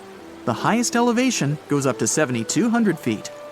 Because the city is built in such a unique way, the weather pattern is specific to the county. The summers are really hot, especially by the river, and the winters are very wet. That's all thanks to the geographical location. The town is 100 feet at its thinnest and 1,000 feet at its widest. To put that in perspective, the narrowest part is shorter than an Olympic pool, and the widest is around 7 of those. The city is almost impossible to get lost in, but it even has a railway system to transport people out of town and from one end to another. It's situated slightly above the river towards the mountains and goes through a small tunnel in one of them. You can catch some amazing views while relaxing on a smooth train ride. Because the town is so narrow and real estate so limited, most of the apartment buildings are concentrated along the riverbank. You can literally dive from any balcony and swim in the river. But some of those spots aren't safe for swimming, since the river isn't smooth. The buildings have pillars in the foundation to prevent any potential river flooding in case the water levels rise. The river doesn't exactly flow in a perfectly straight line, but rather a series of jagged turns and corners. So, from an aerial point of view, the whole town resembles a slithering snake. Depending where the buildings are, the first floor will sometimes be found on the 5th. The bottom 4 floors are just pillars supporting the building. Some buildings are quite tall, so you can get some amazing views, while others are closer to the ground. Either way, you gotta admire the creativity put into the engineering. To build a whole town in such a place isn't easy. Besides the town being charming as it is, the cultural aspect is another reason to visit this place. Once a year, the Dancing Flower Festival takes place. A group of locals dress up in traditional clothes in a special space where the dancing is. There's also the old town of Dusha. Even though most of the town adopted modern ways of living, they still keep the old traditional architecture around. This little charming spectacle is more than 2,200 years old and was an important passage linking Yunnan province and central China during the 3rd century. The entrance to the old town combines the ancient architecture with modern designs. At the entrance of the town is the famous Old Pavilion. Walking along its roads makes you feel like you're in the ancient times. They're all rugged, yet still well preserved since they built them centuries ago. And nearby is the mountain scenery, which has limestone peaks covered with flowers and herbs. You can get lost in a natural maze of trees and rocks. This place is an escape from the hustle and bustle of the main town, and isn't so far away either. The town has a deep history and has been populated for hundreds of years. The county was famous for its salt trade, since it's strategically one of the best routes for caravans and traders. But sadly, the economic situation isn't easy for imports today. Since there's only one access road to the town, trucks bringing in goods are always limited. It does well on tourism for foreigners and local Chinese too. The old town of Lijiang is another charming town in the same province as Yanjin. The town is built on an uneven landscape, but adapted to it perfectly. In ancient times, the location served as a strategic point for trade between surrounding provinces, and even connected with the Silk Road. It was also a cultural melting pot between different ethnic groups in the region for over 800 years. So, most of the traditions and architecture are a result of all those years of trading and sharing and mixing different cultures. It's also a good location that gives access through the mountains. The rivers and springs flow down to the town through ancient canals that are still used to this day. The town is divided into the Dian Old Town, Baisha, and Shuye. Dian Old Town was considered to be the commercial center for Lijiang. It has amazing architecture that feels like you're in some kind of movie. Many of the buildings have unique tiled roofs and arched gateways, all carved with murals. This part of town still has some of its old landmarks, even today. They even preserved some of the utensils from the past. The Baisha isn't that far north of the Dian Old Town, and comprises housing units that are centuries old. The Shuye housing is located northwest of the Old Town, and arranged in the mountains surrounded by lots of water. The water system is distributed very neatly and keeps the charm of the town. Here, you can find a blend of many cultures and traditions collected throughout the centuries. The old town of Lijiang is a unity between people and nature. They utilize the mountains, trees, rivers, and architecture to create a perfect harmony for living. The water originally comes from the snowy mountains and flows to the town and supplies the farms. The whole town itself is built around the water, which influenced the style, landscape, urban layout, and everything else in between. Many canals are linked to the buildings and alleyways to make sure the town doesn't go dry. Yangzhou is famous for its bamboo cruise boats for fishing and transportation. It's surrounded by broad expanses of land and mountains in the background. In these boat tours, you can have an up-close experience of the traditional village life and how they fish to sustain themselves. You can even find some unique wildlife lurking around. Besides the river, the town is located in the center of the mountains, with the river not too far away. The marketplace is buzzing with local artisans, displaying their works and art for tourists to bring home. You can find cycling trips in various places and let the cheerful atmosphere sink in. Moon Hill is famous for the amazing panoramic view of the mountain peaks and the rest of the province. You can also check out the water cave if you have an extra taste for adventure. And while you're at it, you can go climbing, kayaking, and trekking. To get an even better view of everything, You can catch a ride on a hot air balloon that'll float you to the top and immerse yourself in the beautiful landscape. You can get a view of the stone village perched on top of a hill surrounded by walls dating back centuries. The place is around 1400 years old and is also a mix between different ethnic groups, adding the richness to the culture. Many locals have kept the same festivals and customs, but even though the place has deeply rooted cultural traditions, it's adapted to the modern ways of life. The world's largest fence spans over 3,100 miles from Queensland to South Australia. If stretched out, it could easily connect London to New York. And if you'd walk next to it, you'd need 6 months to complete the journey. It wasn't built to safeguard the Australian border. Why would it, since Aussies are just surrounded by water? It wasn't meant to protect some important building either.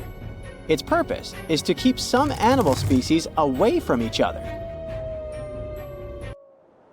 It was back in the late 1800s when Australians started building parts of this fence.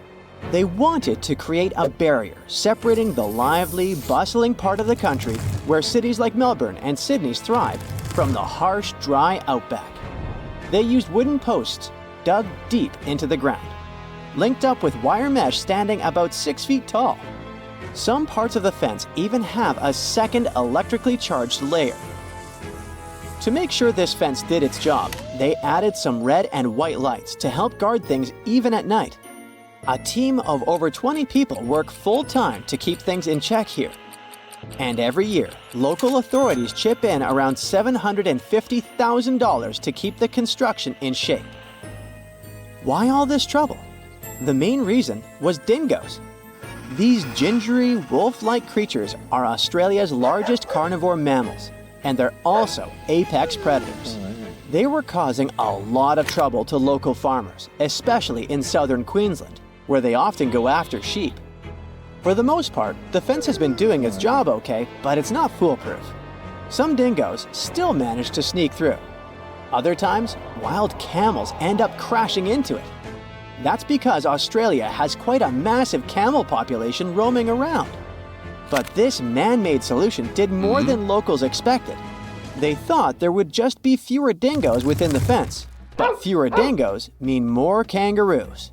And more kangaroos mean more competition with the sheep for food. It's not just the bigger species feeling the squeeze. The smaller animals and the greenery also went through changes. With all this competition in a smaller space, locals noticed less diversity in the plant life and small animals. The soil became less nutritious over time, affecting plant growth. Plus, the fence acts as a roadblock for animal migration and seed dispersal. Even the sand dunes are feeling the effects, with less grass cover to hold things together. When scientists looked at kangaroos on both sides of the fence, they noticed that the young pups inside were lighter and tinier on average. The outsiders had bigger feet and heads for their age, and it wasn't because they were eating a different diet. The kangaroos that were stuck sharing the land with dingoes had to bulk up faster to survive.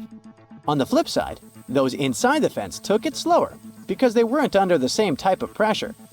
These had to compete with a lot of other creatures for food, so a bigger size wasn't a priority anymore.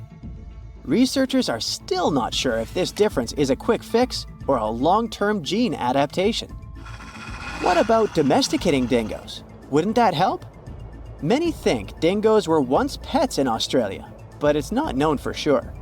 These days, they're pretty wild, just like wolves, hyenas, or coyotes. Most of them don't need packs to survive and are solitary hunters with sharp instincts built in. So taming them isn't going to be easy. Still, taking down the construction is not an option for now. Australians are so strict when it comes to making sure dingoes are kept away that they even put laws in place for people who mess up with the fence. Leaving a crossing gate open can put people behind bars for up to 3 months. Damaging the fence can cost people 6 months' worth of their freedom. It wasn't the first time Australians thought a fence could help with animal issues. Before they needed it for dingoes, they experienced a serious bunny invasion. Cute as they are, rabbits were damaging the land used for farming, so locals thought of a 3-part fence. The first one stretched all the way from Ravensthorpe in the south to Pardue Station on the Pilbara coast. It was over 1,100 miles long, making it the longest unbroken fence globally at the time. All these bunny problems could have been traced back to a man named Thomas Austin. Back in 1859, when he first came to the land down under, he thought it would be a good idea to release a few rabbits into the wild, thinking it would add a bit of charm to the place. But since rabbits aren't native to Australia, they didn't have any natural predators at the time. They're also pretty adaptive creatures, needing just some grass for feeding. They reproduce at astonishing speeds too. A mama rabbit can have 4 litters a year, with as many as 5 bunnies each. Pretty soon, their numbers boomed. By the late 1880s, the bunnies had caused so much damage that local authorities came up with a proposal. They'd offer the equivalent of almost $2 million today to anyone who could come up with a solution to this long-eared problem. Nobody claimed the prize, but a commission did gather a bit over a decade later and came up with the fence idea. Maintaining those fences was complicated. They had inspectors keeping an eye, with each one responsible for a stretch about 500 miles long. There were also these boundary riders patrolling smaller sections, using bikes at first, then switching to camels or using camels to haul buggies. They even tried using cars at one point, but they couldn't handle the rough terrain and constantly had punctured tires. In terms of its effectiveness, well, by 1902, rabbits were already hanging out on the wrong side of the fence. That's why, 4 years later, they put up another one. It worked for a while, so much so that the local authorities didn't bother helping out farmers past that second fence with rabbit netting loans.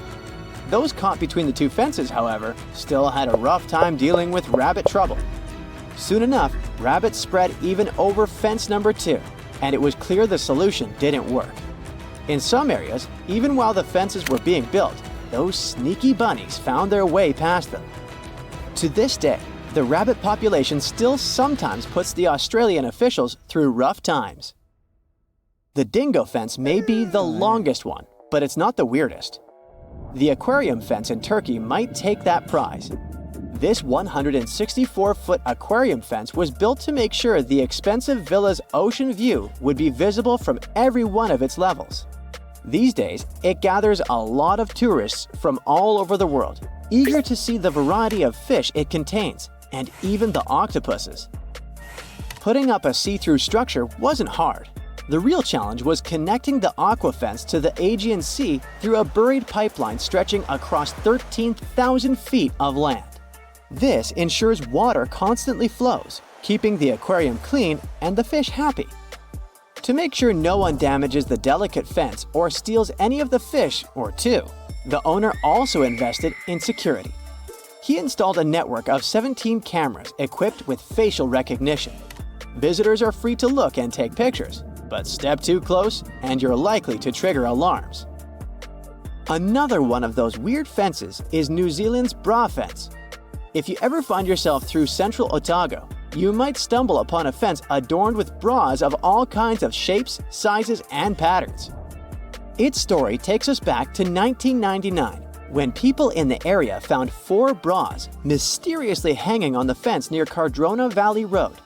Some were a bit surprised, but then others started adding their bras to the decor. Some more bras appeared, and it became a must-see spot for tourists. Its popularity was so high that at times it caused traffic problems in the area. I hope you're hungry. In Taiwan, for $1, you can get a bowl of delicious oyster noodle soup. This country has world-famous night markets where you can find plenty of street food to fit any budget. When you're traveling, you don't want to be weighed down with a bunch of heavy clothes. You probably won't even wear half of them. Save some luggage space and find a good laundry service. You can wash around 1 pound of clothes for $1 in Malaysia. Oh, and I almost forgot, you can get some nice local breakfast for the same price too.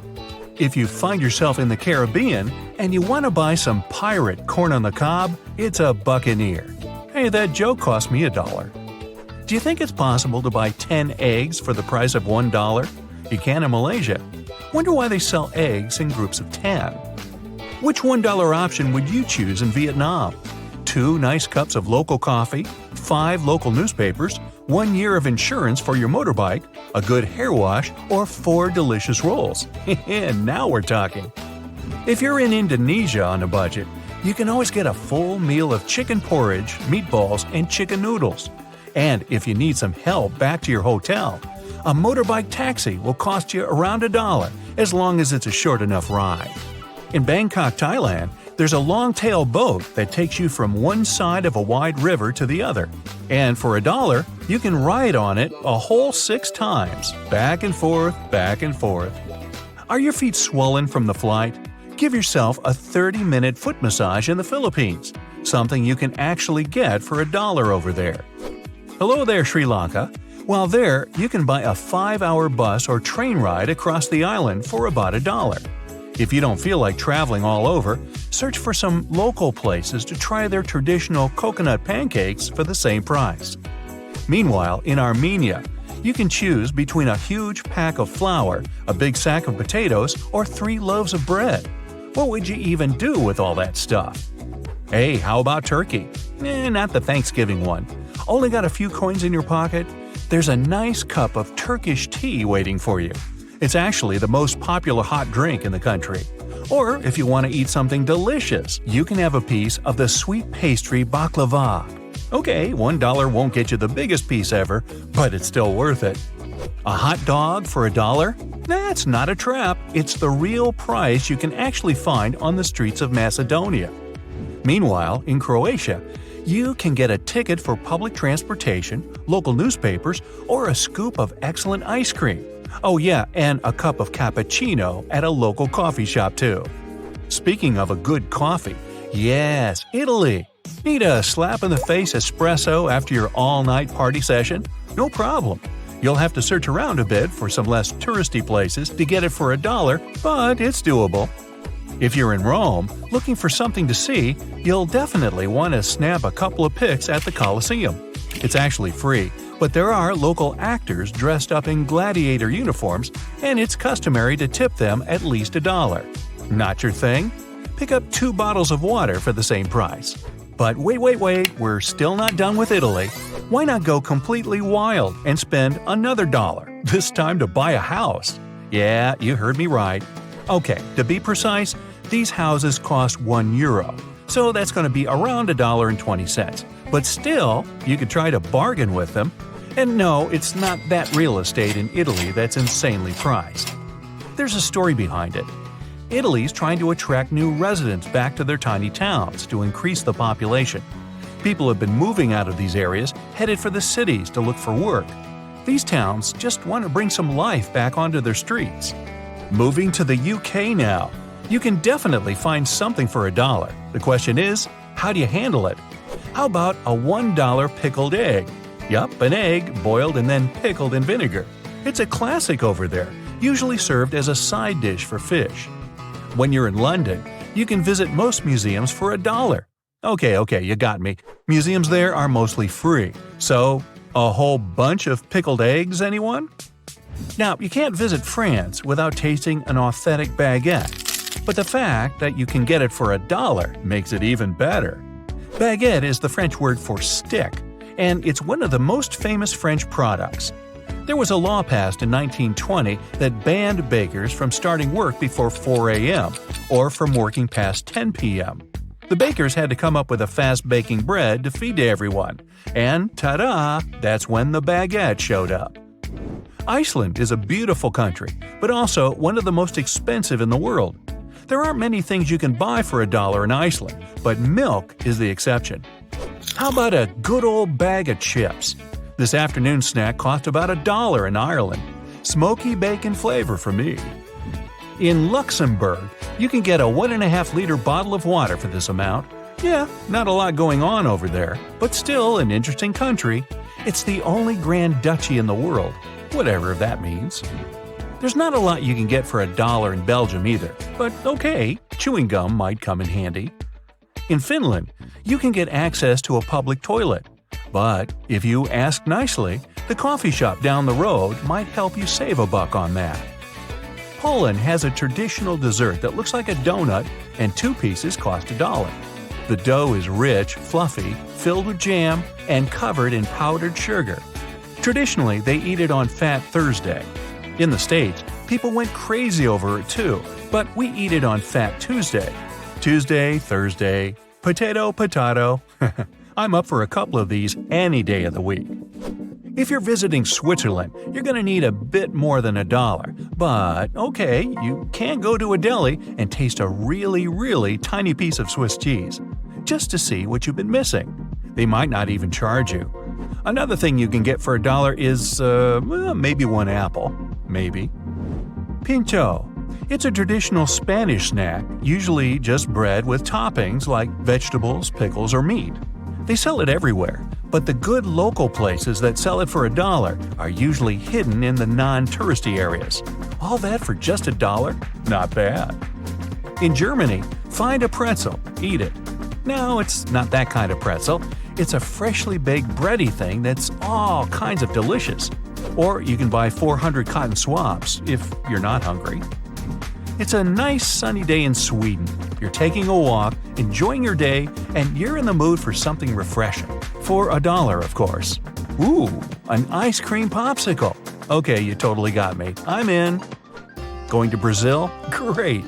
$1 there can get you a glass of fresh orange juice. Or even better, if you don't feel like walking around with your backpack all day, get to the nearest bus station. They have lockers there, so you can ditch your stuff and head straight for the beach. Time for Colombia. In the capital, Bogota, you can get coffee with 2 biscuits or an arepa, a traditional corn delicacy that comes in different flavors. Then, more coffee.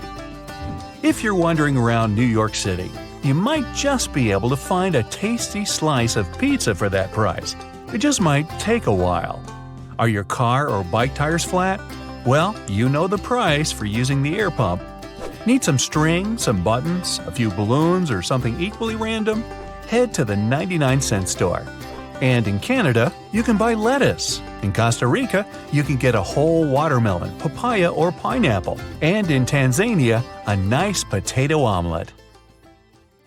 It all started with the home insurance building that was built in 1885 in Chicago. Just a 10-story building, but it was a revolution at the time.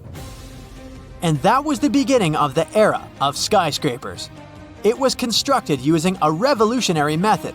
The building had an inner skeleton made of steel, which allowed the walls to be thinner, and the whole structure being higher than ever. It stood until 1931, when it was demolished to build the Bank of America that stands even today. That very same year, the construction of the Empire State Building in New York was completed. The Empire State is as tall as 10 home insurance buildings on top of one another. That's the construction progress humanity made in just 46 years. The Empire State became the tallest construction in the world and held that status for 39 years. Now, a bit more than a half-century later, the Empire State Building is ranked 53 on the list of the tallest constructions. Humanity has climbed way higher.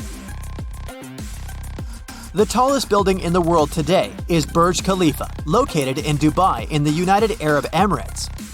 It's 2,717 feet tall, more than 2 Empire State Buildings on top of one another. Even though skyscrapers started out in the United States, they became tremendously popular in Asia. Just to put it in perspective, around 80% of the skyscrapers that exist in the world are in Asia. And in total, the continent has over 7,500 skyscrapers. The country with the most skyscrapers is China, having almost 3,000 of them. Why do they like skyscrapers so much? Well, Asia has the largest population in the world and their economy is booming. So, growing high is a perfect solution to fit as many people as possible in its cities. But close to China, there's also India, having almost the same population. Still, they have 10 times fewer skyscrapers, with their number being a bit over 200, and most of them being located in Mumbai. So why doesn't India build skyscrapers if it's such a great way to accommodate people? Turns out, the country strictly regulates the construction, saying that it's due to health and safety. You see, there's quite a popular urban theory that big structures that accommodate a lot of people lead to higher population density, more anonymity in the city, and lower safety in the territory. So India is trying to avoid it by building low. Problem is that when a city can't accommodate everyone who wants to live there, the cities start growing horizontally. One more thing is that the land and the apartments are very expensive due to their scarcity, so very few people can afford it. This way, India has started to loosen the restrictions recently and is now slowly allowing to build a bit higher. 34 skyscrapers are now under construction. Do you know what other place in the world refuses to build skyscrapers too? Europe. New York alone has more skyscrapers than all of Europe combined. There are just 250 skyscrapers in Europe, and half of them are in just 3 cities. Europe has a whole different reason to resist tall buildings. The history of skyscrapers goes back to just a bit over 100 years ago, to the 20th century USA. The USA is quite a young country, and the cities are still being built from scratch. There is a lot of available land. When the United States were being built, many European cities had already been around for dozens of centuries. There's not much more room for construction, and no one has any desire to take down the Colosseum and put some fancy skyscraper there instead. There was also no practical reason for changing things. The driving force of Asian and American skyscrapers is the booming population of the cities. Also, Europeans are very protective of their city skylines. The story comes to Brussels, the capital of Belgium, which even got the term Brusselization. In the 1960s, there were no zoning regulations, and some buildings in Brussels were demolished to make room for more modern buildings to develop business districts. Uncontrollable construction started, and modern buildings were built in random places around Brussels. They had no cultural or historical value, and they didn't fit in the city architecture at all, messing up the city's image. Many architects and people protested, and new laws were introduced restricting the demolition of buildings of historical importance and taking construction under control. Other European countries learned from Belgium's mistakes. Populations across Europe still dislike modern structures. Many cities adopted zoning regulations, and building a fancy glass skyscraper in Europe isn't that easy. Still, cities with big financial centers like London, Frankfurt, or Istanbul require commercial space. So, in some cities, there are several skyscrapers somewhere outside the historic centers, forming separate skyscraper districts. Rome, the capital of Italy and one of the oldest cities in the world, rejected skyscrapers completely, stating that no high-rise will ever appear there. Also, have you noticed that most skyscrapers are made of glass? Turns out, the choice is not random at all, and there are several reasons to favor glass in their construction. The first one is that glass can be pressed in every shape possible, so the skyscraper can no longer be just a plain, boring vertical tower as before, but all of these fancy designs we have around the world now. The second reason is that glass is a very thin material. The walls are thinner and the floors are bigger, providing more inner space, unlike in the pre-home insurance building times. Glass is also transparent. Glass reduces the need for electrical lighting inside the building, so it's also very cost-effective. Even more, glass is temperature and therefore weather-resistant. And finally, it just looks posh, fancy, and modern. So, theoretically, skyscrapers maximize urban space, accommodate more people, and reduce energy use. In practice, everything is a bit less efficient. Skyscrapers have more space between them than lower buildings, so that already means more land used than we imagined. Also, around 40% of a skyscraper's floor space isn't accommodated because it's used for elevator shafts and emergency egress. Every additional floor adds less floor space than the previous one. As for the energy, skyscrapers still require a lot of heat and cooling, and we shouldn't forget about the energy elevators use. Okay, let's find out what are the countries with the biggest number of skyscrapers in the world. I'll give you the top 15 as of September 2022. So, number 15 is Panama, with 66 skyscrapers there. Number 14, with 67 skyscrapers, is Turkey. 13th place goes to Singapore. They have 95 skyscrapers. Then there goes India, with 112 of them. Quite a few of those were built in recent years, so that's a big jump they made. Next up, 122 skyscrapers in the Philippines. Thailand opens the top 10 with 125 skyscrapers. Canada surpasses it a bit, having 126. 8th place goes to Indonesia, which has 129. Australia is home to 141 of them and gets 7th place. Level up, now we're talking 266, and it's Malaysia. Japan beats it by just 5 and opens the top 5. Number 4 is, no surprise, another Asian country. It's South Korea, with 276 skyscrapers. The United Arab Emirates make it to the top 3 with 314 buildings. Now, we all know the two countries with the biggest number of skyscrapers if you've been attentive today. Yes, the second place goes to the founding father of skyscrapers, the United States of America. They have 859 of them. That's a big jump from third place, but there's an even bigger one. With 2,976 skyscrapers, the first place goes to China. 9 countries in the top 15 are Asian.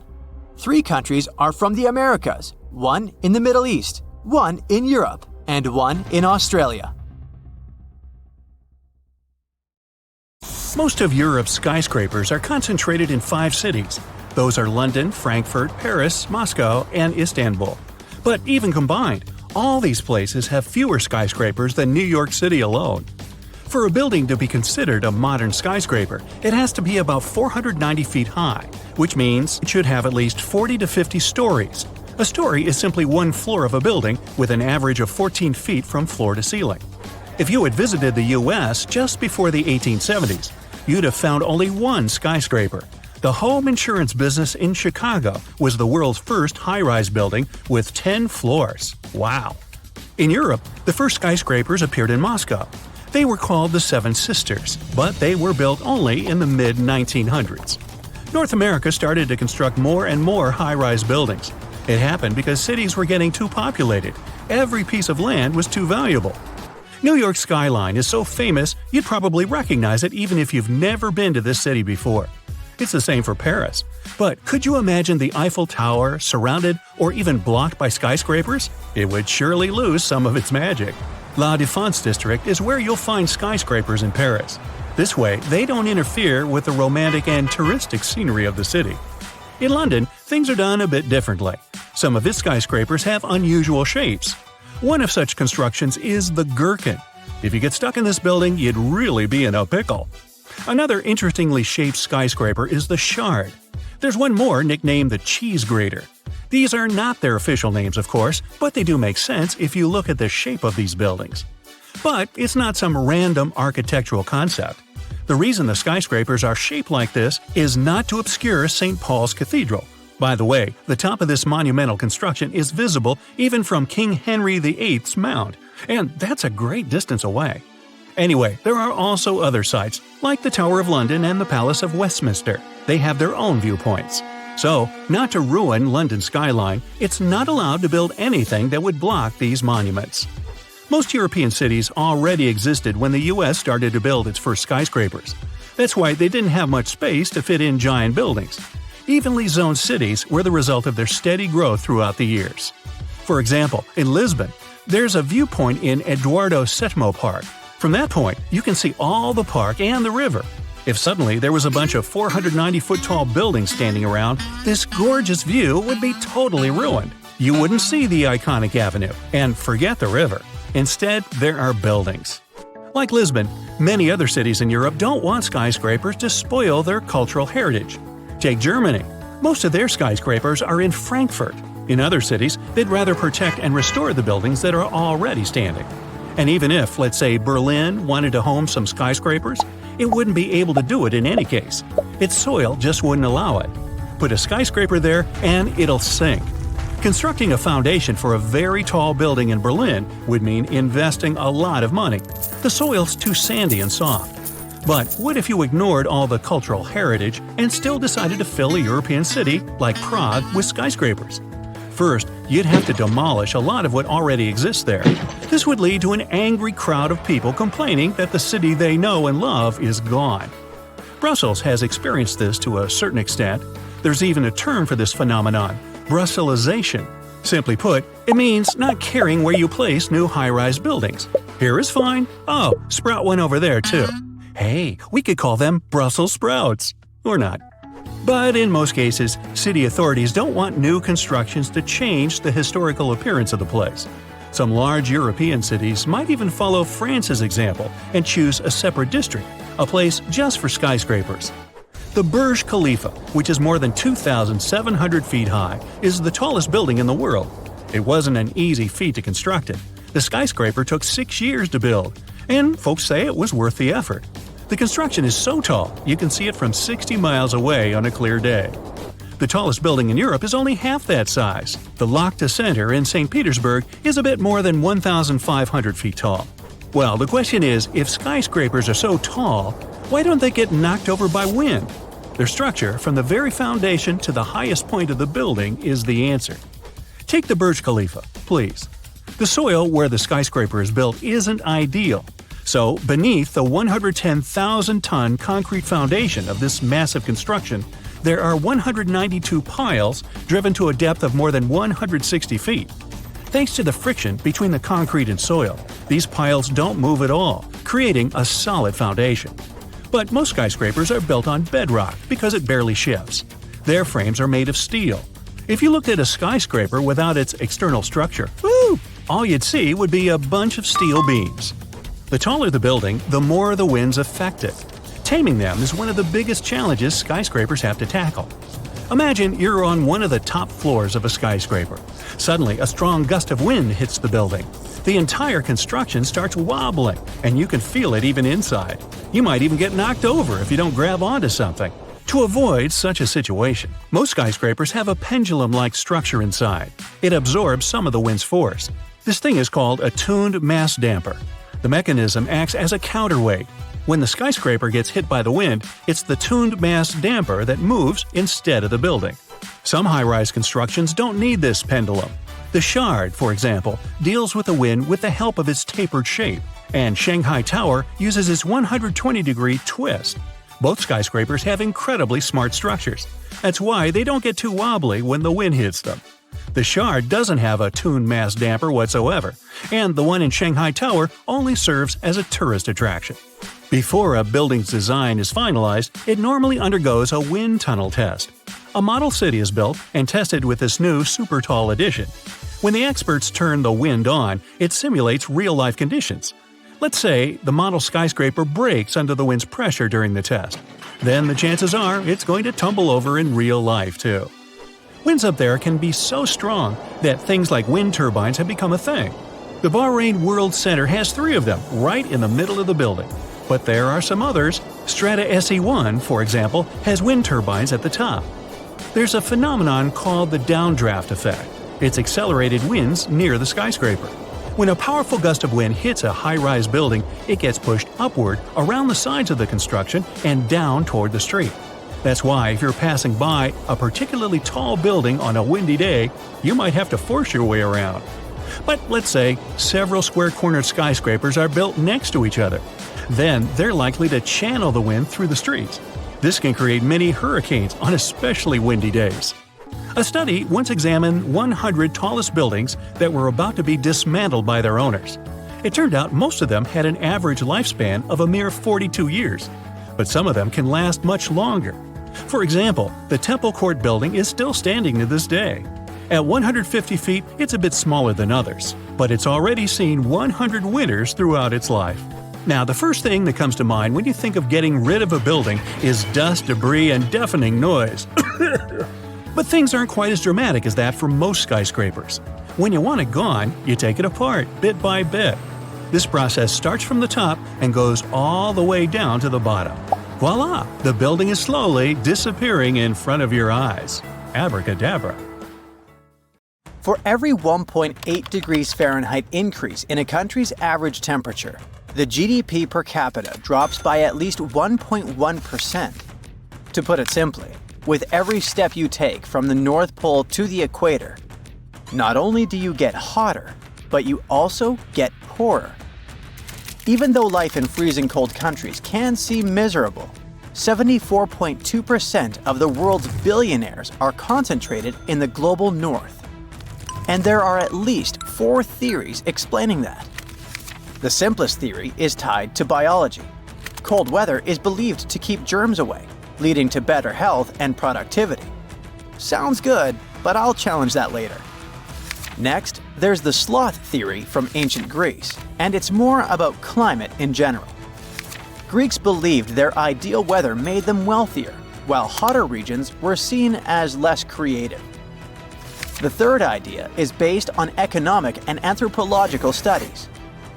You see, experts noticed some time ago that colder countries have inclusive institutions that offer equal job and life opportunities and protect markets and private property. Naturally, such conditions promote healthy competition and boost wealth. The last idea is tightly connected to the previous one. Long story short, richer countries tend to distribute money better because they're more inclusive. Poorer nations often have extractive institutions where a powerful elite controls wealth. While all of them seem plausible, the truth is, these ideas are borderline insane. Well, you know the theory claiming that cold climates eliminates germs and the population of colder countries doesn't get so sick? I don't want to be the bearer of bad news, but the cold actually makes germs thrive. In the cold, we tend to stay inside with the whole house shut, so we share germs with each other more easily. Not only that, but during winter, the air is drier, creating the perfect environment for the flu virus to flourish. Humans are also more resistant to viruses and bacteria from their own environment because the constant contact with them makes our immune system stronger. If you look back at your history classes, you might remember that most British people struggled with the weather and bacteria found in America, while Native Americans themselves were mostly fine. And what about the sloth theory? Sorry, I don't mean it to sound offensive, but some specialists, they claim that, people in hotter countries tend to be lazier. But the truth is, the sun doesn't make us work less. Yes, the sun can make you a bit slower because you can dehydrate. But you see, the human body is biologically adapted to the climate of the place they're born in. This means that if you live in Canada, for example, you can endure the cold just fine. But Brazilians will probably handle hot days better than you. But if the sloth theory was true, how would you explain that people in Colombia work about 200 hours a year more than those from the United States? In fact, if you live in Cambodia, Myanmar, or Mexico, you're bound to work more than anyone in the world. Besides, hotter countries have a genius way to fight off laziness. It's called siesta. After lunch, it's normal to feel a bit sleepy, and if you have heavier meals like the Spanish and Italians do, you'll get extra slow. This is why after lunch they usually have a siesta, also known as a quick nap, which improves your memory and thinking skills. It may sound like a siesta makes you work less, but people who nap after lunch simply work at different hours of the day. While you make shorter lunch breaks and go home at 6 p.m., in Spain, the lunch break lasts 2 hours, and the workday ends at 8 p.m.